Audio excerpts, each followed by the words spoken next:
Why can't America, the world's largest oil producer, use its own oil? It's like a farmer who grows wheat on his own land but has to beg others for his daily bread. The world we live in often presents a reality that's the complete opposite of what we see on the surface. For instance, millions of containers leave China for America every year. But why are so many of them ending up as trash? And amidst all this, how and why is Iran smuggling Boeing 777s? Did you know that at any given moment, there are around 300,000 ships at sea? Among them are oil tankers, LPG and LNG carriers, tugboats and passenger ships.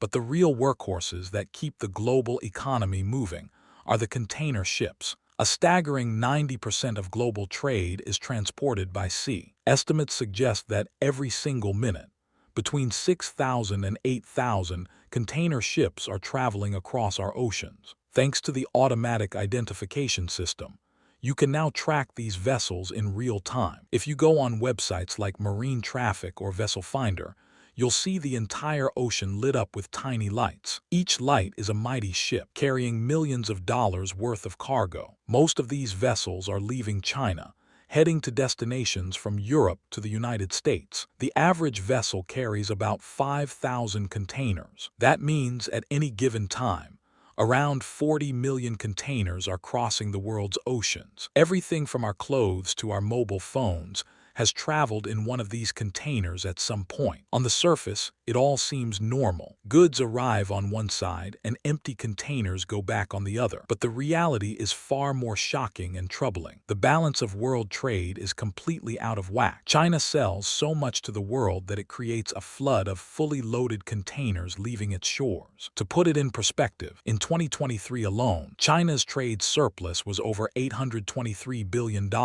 That year, they exported $3.38 trillion worth of goods and imported $2.557 trillion. The problem starts when those containers from China reach places like the US or Europe. While China had that massive $823 billion surplus, the entire European Union combined had a surplus of just $41 billion.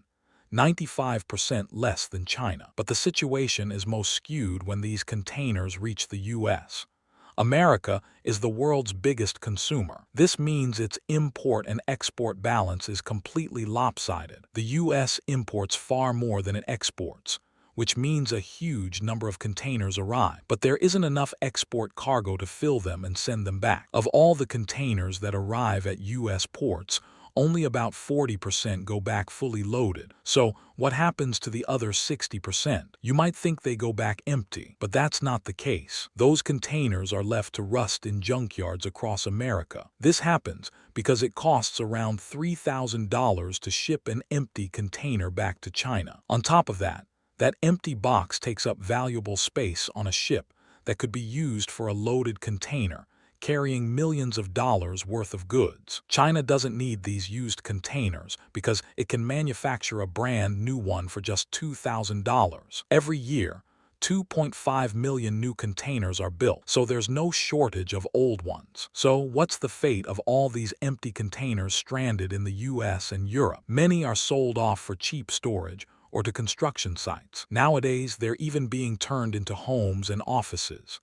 And when there's no other use for them, they're melted down for scrap steel, about 2 tons per container. So the next time you pass by a port and see massive stacks of steel containers, remember, it's not just junk. It's a unique story of our world's broken economy. Now, let's tackle a question that often stumps even the smartest minds. How can the US be the world's largest oil producer and still not be able to use its own oil? Look at a world map of oil production. The US is number 1, ahead of even Saudi Arabia and Russia. But here's the shocker. Despite producing all that oil, the US is also the world's second largest oil importer. It sells its own oil and buys someone else's for its own use. There are 3 big secrets behind this paradox. Reason 1, the chemistry of oil. Not all oil is created equal. The oil that comes out of the ground in the US is called light crude. It's thin and has low viscosity. The problem is that America's refineries were built long ago to process heavy crude oil. They were designed at a time when the U.S. was importing thick, gooey oil from places like Mexico and Venezuela. To switch to refining its own light crude, the U.S. would have to change its entire refinery technology, a project that would cost over $200 billion. Instead of spending that kind of money, they sell their light crude to the world at a high price and import cheaper heavy crude from abroad. Reason 2. The logistics nightmare. Even if they wanted to refine their own oil, it's in one place and the refineries are in another. Texas, for example, has a sea of oil, but there are no pipelines to transport that oil to refineries in New York or the East Coast. California is a perfect example. It's essentially an oil island. Because of a lack of pipelines, they are forced to import 70% of their oil from other countries. Reason 3. The Jones Act, the final nail in the coffin. This law is a classic case of good intentions backfiring. During World War I, the U.S. faced a huge problem. It didn't have enough of its own ships to transport American soldiers and supplies across the ocean. They had to rely on foreign ships. This created a new fear. What if America ever went to war with those friendly nations? They'd have no trained American sailors or ships to move their own troops. The solution, proposed by Senator Wesley Jones, was a bill stating that any goods shipped between two U.S. ports must be on a ship that is American-built, American-owned, and crewed by Americans. But building ships in the U.S. is 3 times more expensive than in China, and American sailors' salaries are much higher. This law ended up strangling domestic shipping. There are now only a handful of U.S.-eligible ships left to move oil from Texas to New York, and their freight rates are so high they add about $5 to the cost of every barrel of oil. It often becomes cheaper for a U.S. refinery to import foreign oil than to pay the high cost of shipping American oil on an American ship. A law designed to protect America is, instead, slowly undermining it from within. These are the strange reasons why the world's biggest oil producer is still dependent on others. But speaking of dependency, let's look at Iran. The U.S. has had sanctions on Iran for years. These sanctions mean Iran can't buy or sell anything with America or its allies. Yet if you look at Iran's Mahan Air fleet, you'll find a surprising number of American and European aircraft. So the question is, how does Iran smuggle Boeing 777s? In 2025, Iran stunned the world when 5 Boeing 777s suddenly appeared in their fleet.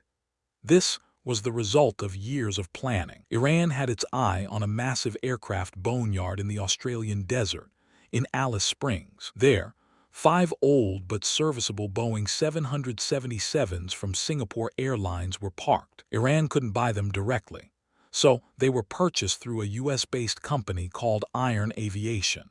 Then the planes were sent to China, where they were sold to a fake company from Madagascar called Yudong Aviation. These companies existed only on paper, created to evade U.S. scrutiny. Once the planes were registered under the Madagascar flag, the U.S. Federal Aviation Administration, FAA, lost control over them. Next, they were moved to Cambodia, a country with very lax aviation rules. There, they vanished from the world's radar. In July 2025, these planes filed flight plans to fly from Cambodia to Kenya, supposedly for maintenance. But as soon as they entered Afghan airspace, where Taliban monitoring is weak, they turned off their transponders. Disappearing from radar, they changed course and instead of heading to Kenya, landed in various Iranian cities like Chabahar, Zahedan, and Mashhad. By the time the world figured out what had happened, the 5 Boeing 777s were already a part of Iran's Mahan Air fleet. There's little America can do now,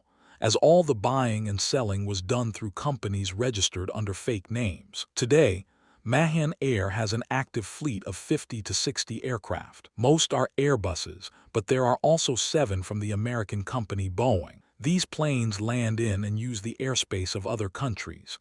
The U.S. is powerless to stop it. According to the Chicago Convention, as long as a country isn't at war with another, it cannot prevent civilian aircraft from using its airspace or landing. However, because of the sanctions, Many countries won't allow Mahan Air flights to refuel. But if Europe or US allies block Iranian airlines from their airspace, Iran could close its own airspace to their planes in return. If that happens, flights from the Middle East to Europe would face significant disruptions.